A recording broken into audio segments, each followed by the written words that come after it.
All right, I'm going to start this one off by saying I got a lot of black friends, okay?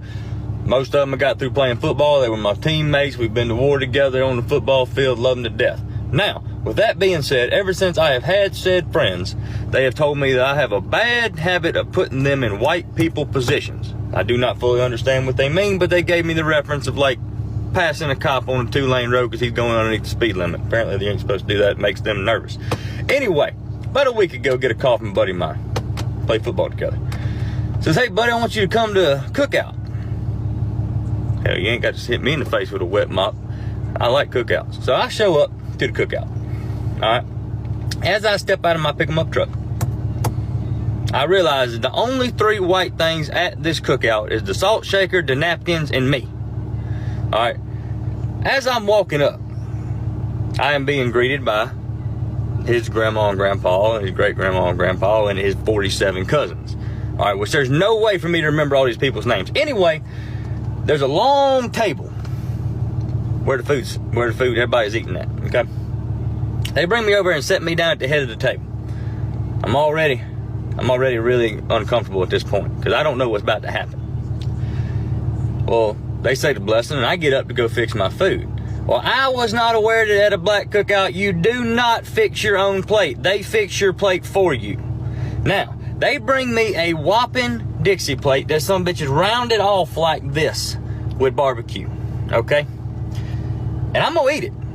Don't get me wrong, I don't waste food, I'm gonna eat it. So as I'm sitting there munching away, you know, just kind of getting my bearings about where I'm at, these 2 ladies walk up to me, 2 of his aunties, with 2 different potato salads. All right. They say, we want to get your opinion on which one of these is better. Now, apparently just because I'm white, I'm supposed to know the different calibers of mayonnaise. Well, I ain't finna piss nobody off at this cookout, okay? So I ate both of them, and I told them that they were just so damn good, both of them, I couldn't pick one. Now, at this current time, I am almost in a food coma because I've ate so much because I didn't want to disrespect nobody's cooking there. And then his great-grandmama, Mama T, that's what they call her, she comes up to me with what looks like a 5-pound piece of cherry pie. Now, let me paint a picture for you. I've got the meat sweats, all right? Barbecue sauce on my shirt.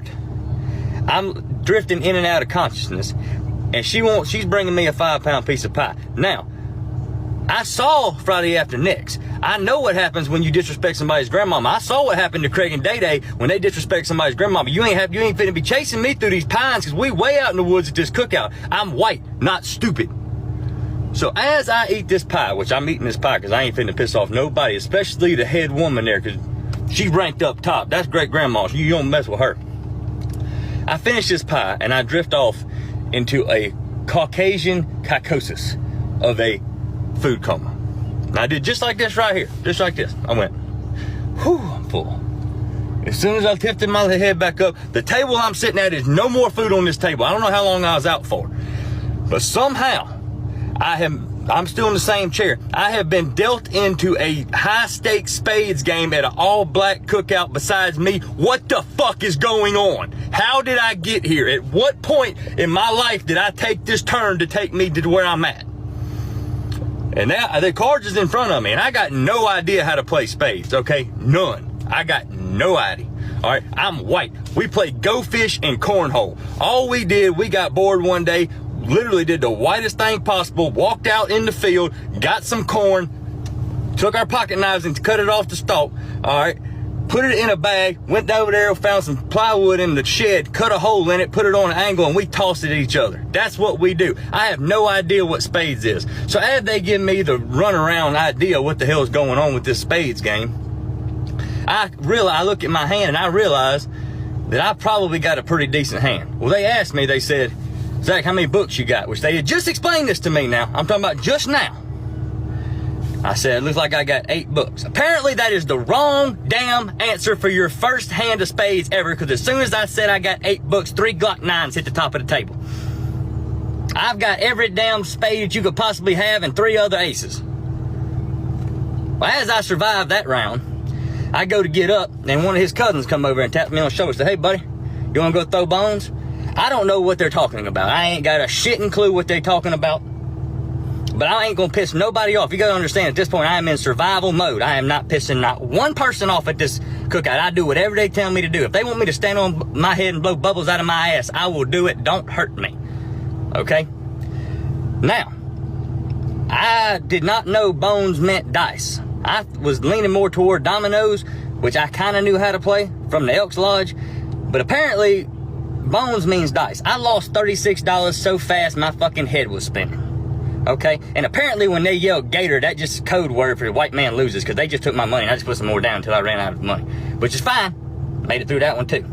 Now, as I'm slowly trying to make my way back to my truck, I went over to thank Mama T.